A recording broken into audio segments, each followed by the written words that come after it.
Road কাট করছে গাড়ি ঘোড়া চলার জন্য। রোডের উপরে কত আবর্জনা ময়লা হালাই উড়ে এসে আমাদের দেশটাই মিলে নষ্ট হয়ে যেতেছে।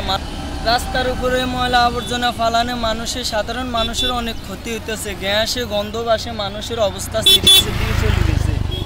এই ময়লাগুলো অন্য অন্য জায়গায় থালাইলে কত ভালো হইতো স্যার। এই যে আমাদের দেশে পরিস্থিতি, রোড কাট করছে গাড়ি ঘোড়া চলার জন্য। রোডের উপরে কত আবর্জনা ময়লা হালাই উড়ে এসে আমাদের দেশটাই মিলে নষ্ট হয়ে যেতেছে। মানুষ অসুস্থ হয়ে যেতেছে। এই জন্য আপনারা যদি সরকারেরা যদি কিছু করেন, আপনাদেরকে সালাম জানাই, এগুলোর জন্য একটা ব্যবস্থা লইয়ে। নাহলে আমরা সাধারণ মানুষেরা কীভাবে খাবো? গন্ধ বাসের একটা মাইনে গন্ধ বাসে মানুষ মারা যাবে।